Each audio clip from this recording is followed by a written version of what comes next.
3, 2, 1, go! Come on.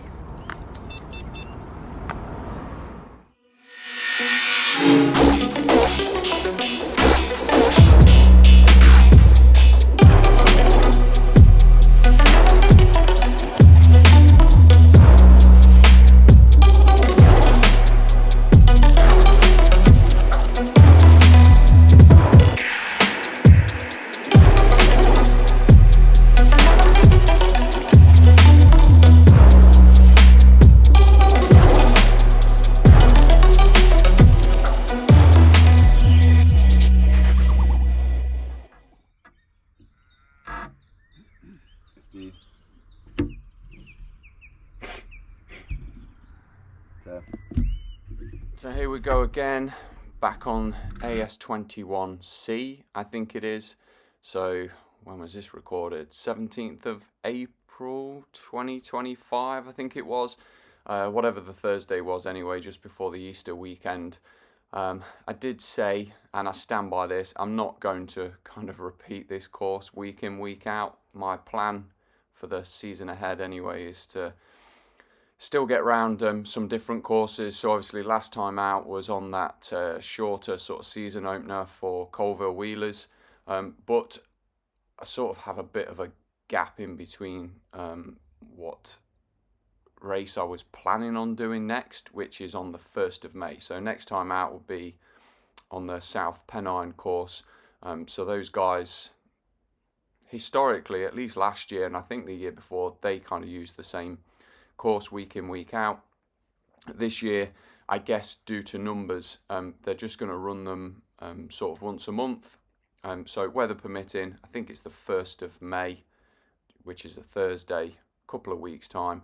I'm going to go and do their course because it looks like it could suit me better. But anyway, back to this and sort of what I've been doing really. So I'm fairly sure that I talked around the last time sort of what I've been doing this year in terms of approach compared to definitely last year. First season, I winged it. I mean, every single week you just kind of get better in theory, and that's kind of how it went, to be honest, because you know, obviously each week you gain more experience, you know when to hold back, when to go a bit harder. Yeah, that 2023 season, that's kind of how it worked out. Last year, not quite so good, for a whole load of reasons that you know, it's not worth going into. So this time around, and I think I did mention this in the last video, I will talk around this course as well, but kind of what I wanted to use this for a bit more was to go into a little more detail in terms of what my approach to the year has been and sort of how I'm feeling compared to this time last year. So during the winter, so sort of November, December, definitely into January, I did quite a lot of lower intensity stuff. I completely stayed away from the time trial bike because previous year I probably tried to spend too much time on it. And I did mention at some point in one of the videos in the past where basically it got to June and I was just absolutely knackered, and to the point where when I went on holiday I just sort of felt like I slept. So yeah, this year, this sort of off season as we'll call it, if we're going to cater to the American audience, I just stayed well away from the time trial bike, didn't do any sort of intensity really in terms of training, and just sort of tried to get back to enjoying riding the bike really. So as a consequence, there was quite a lot of zone 2 stuff in there, and yeah, okay, there was sort of the odd tempo ride and what have you, just simply because yeah, sometimes it's been a bit cold and I just wanted to get back. So yeah, that's sort of where I've been. And then over the last probably 8 weeks now at the time of recording, what I've actually done is try to target and mix things up, but very much with a focus in terms of VO2 max. So picked myself up a like proper training program and followed it religiously for the sort of 6 weeks, first 6 weeks or so. Last couple of weeks been a little bit disruptive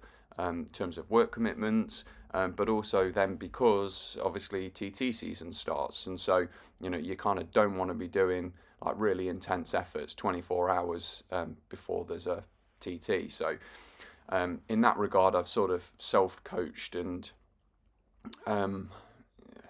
sort of just flexed the diary a little bit, really. So the last couple of weeks have definitely been different, but otherwise, 6 weeks prior. So it was probably, I'm doing this completely off the top of my head, not referring back to Training Peaks, but it was probably sort of somewhere between 2 and 4 sessions per week, very much VO2 sort of threshold, VO2 intervals, some threshold in there. And really the main reason that I wanted to do that, and again, looking back briefly to last year, is my sustainable power was pretty terrible. So I could hit some, fairly high numbers, but not for any like great period of time. And so the 5 mile Colville course, that was actually a really good test. I mean, it was 2 minutes down on sort of last year, but it was a really good test in the sense that it was 100% headwind and actually gave me opportunity, albeit over sort of half the distance that I would normally ride in these time trials, just to see if I could hold the power for sort of that length of time. And apart from one section, which actually looking back, I'd put down more to the gearing because, power numbers sort of picked up pretty sharp afterwards. So what I mean by that is I was in the wrong gear. And that's kind of reflected in my cadence. Yes, you can tell I've gone back over that forensically. That sort of 10, 11 minute race. And so, I was pretty pleased in terms of the output and thinking, what I've done over the course of sort of the autumn-winter period and into the early part of spring seems to have, I wouldn't say paid dividends, but I'm definitely feeling better and my numbers are better than what they were last year. So feeling pretty optimistic about the sort of season ahead. I mean, yes, only ride Club 10s, or at least primarily I ride Club 10s. Did enter a couple of opens a couple of years back, and then for one reason or another, I think one was cancelled, and the other one I pulled out of just simply because of the weather. And I didn't fancy riding on a dual carriageway in sort of gusty, wet weather in, I think it was in July. At least that one does seem to be on the calendar again, and the same course at a couple of different points during sort of proper summer. So I think this year I probably will actually have a look at entering some of the opens. But at the very least, it will be Club 10s, and the plan is to not just use this or ride this course week in, week out. There's a couple of different options. Ilkeston Cycle Club do it, or will be doing it on a Tuesday, and then you've got Long Eaton on the Thursday. I think for me, it will be a case of not racing week in, week out. If I fancy it and the diary allows, then I might kind of come back to this course. But otherwise, it'll be sort of Colville and see what else is in the local area that's maybe a little bit different, and really different as to what probably suits me a bit more. Because I think going back to that Colville course is just long stretches of road. It was undulating, but the longer stretches of road probably suit me. I wouldn't have this down as being a particularly technical course, but in comparison, it definitely is. And, I think that's sort of reflected in things like CDA, constant power, all that type of thing. And it's just a dog of a course, this is. I mean, I even put that as part of my sort of Strava ride title. The road surface has got no better since I was riding this in 2023, and sort of to bring this round to this particular race is my time was absolutely bang on to the second of when I first started 2 years ago, 2023. So it came out as being 23:37. I have done a couple of sub 23s on this course, actually one sort of mid 22. The winning time on this particular night was just over 22 minutes, so it clearly can be done. There was about 40, I think it was 45% headwind, so arguably the conditions were pretty good as well. I think just for me, I'm not particularly good at riding this course. I think it takes a lot of effort for me to be good at riding this course, and looking back over times over the last couple of years, is I almost need to be riding it week in, week out, just to get the feel for it. Whereas if I look back to some of the faster Colville courses in particular, they tend to suit me better because I can just get sort of as low as I possibly can, push back into the saddle, and just sort of push bigger power. And I think with the training that I've done, that's only going to be sort of more me rather than these type of courses. I think I just kind of have to accept that I'm not going to be particularly good when it comes to this type of course, but it was still fun. The one thing that I definitely noticed, and this isn't sort of being a Billy Big Balls, still a family channel, is the following morning, Good Friday, roads were quiet, I headed out, the bike was still wheels on and everything, basically just to be able to wheel it straight out of the garage and go for it. So I headed out on Good Friday. It was like 7:15, something like that. So the roads were nice and quiet. And I ended up hitting sort of higher power figures than what I did during this ride, and consistently. So, you can always put that down to, just not being able to deliver on the night, if you like. But I didn't feel like completely shattered when I got to the end of this, despite some heavy breathing in lap 2. And that sort of tells me is that I didn't empty the tank. And again, I put it back, or if I think back to a couple of weeks ago with the Colville one, it was only just over 5 miles.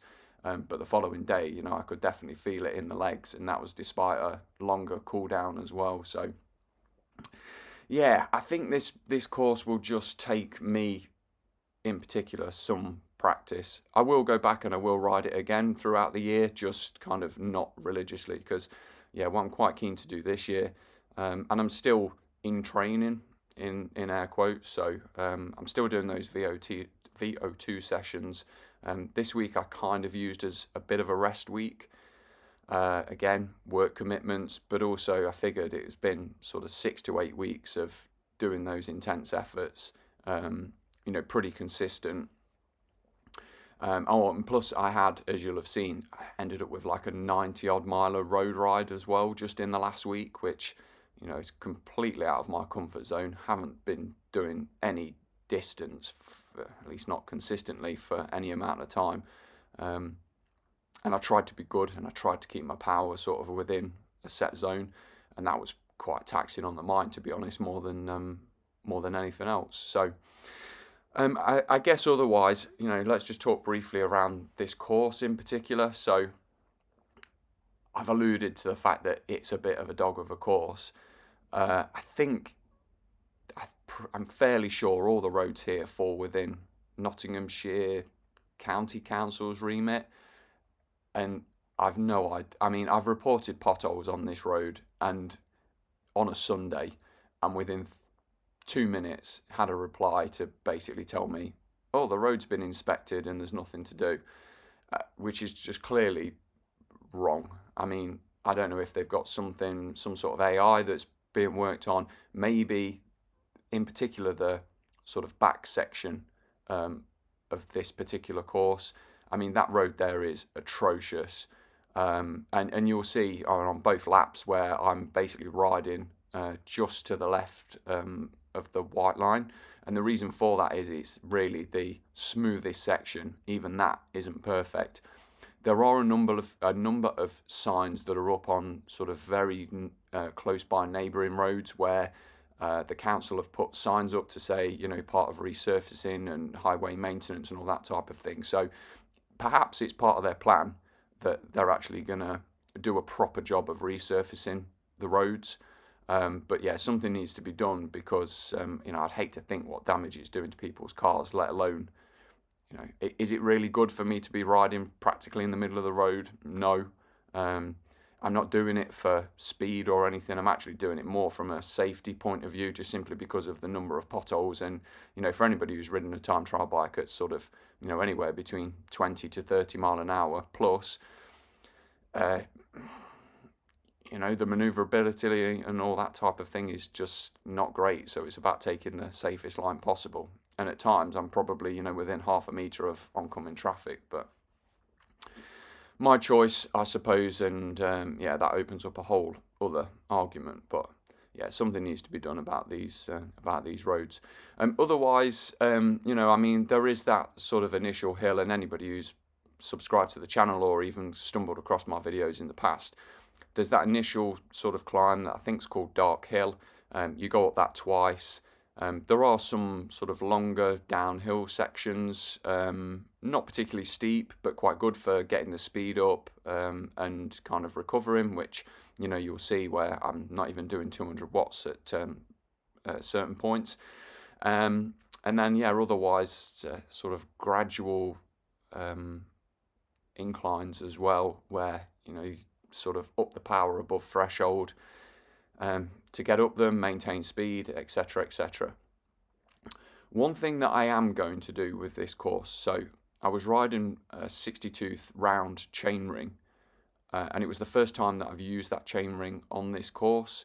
I think I'm going to save that, considering how easy it is for me to swap chainrings out on my TT bike with the crankset that I've got. So I've got a rotor Aldo with the Inspider power meter. It's literally a 5-minute job to be swapping chainrings out. I did toy with the idea actually in the morning before going to this race of swapping it out to the 58, simply because I think the gearing, certainly for me, God knows what the two guys who were quicker than me on the evening were running, but that's where my fastest times came out last year, were on the 58. I mean, I have said that it takes me a few weeks to, I wouldn't even say master this course, but at least to be able to improve and to know where to put the power round down and all that type of thing. And yeah, I either felt overgeared or undergeared with this. So, you know, my cadence is either lower than what I would normally ride at or sort of much higher. So yeah, I think the 58 is probably better, just for good measure, because I'm now sort of feel like, considering all of my training plan has been done indoors, I think this is only the 4th time at this point anyway that I've actually ridden the bike outdoors on the road since September. So really now for me will be to actually get some more time in the saddle, and you know, just the last couple of times that I've done that, it feels more familiar than certainly what it did during that Colville race. That felt very odd. But surprisingly, my CDA and all of that type of thing were much better, certainly than what they were on this course. But I'd probably put that down to the profile more than anything else, because yeah, it's definitely starting to feel more familiar. I think now that really becomes the focus, while still mixing up and, you know, not wasting any time, and just trying to maximise sort of all the time that I actually have at the moment to be able to ride. Been lucky with the weather, so hopefully that continues. Fast approaching the end now. I've talked for way longer than what I actually intended on doing. Not sure when the next time I upload will be. I might do something around the sort of Elveston Castle training loop that I think I may have uploaded sort of raw footage of that in the past, but for anybody who subscribes to the channel and also follows me on Strava, that one could be interesting. Essentially, it's a loop that I've ridden well over 1,000 times now, sort of in the last 10 years or so, and with different start-finish points as well, because I actually moved house part way through that. But it's quite good, particularly early in the mornings for sort of TT riding as well. It's just a series of left turns. There are a couple of sets of traffic lights on there, but generally you get lucky with at least one of them. And yeah, because I went out the following morning after this, camera was still on there, had enough memory, just about enough battery, and yeah, so I just decided to flick things on and empty the battery in the camera, etc., etc. So I have got that footage. if there's something else to talk around, then yeah, I might use that as a bit of a backdrop. And the last thing to say, I actually did intend on sort of putting my face on the screen with this one, but I'm currently sat in a dressing gown, so I think I'll use that for the OnlyFans. Anyway, I hope you like these videos. Obviously there's been a few just of late, after a sort of short gap. It's probably a couple of months gap. And for anybody who's watching these just because you want something to watch, but really you're here for the Trek Checkpoint, that will come as soon as I get the time to be able to get in the garage, have a look through things like bearings, you know, practically the first year of owning and riding that bike, the stuff will come. So any comments, section below, subscribe if you'd like to see more, and thank you very much for watching.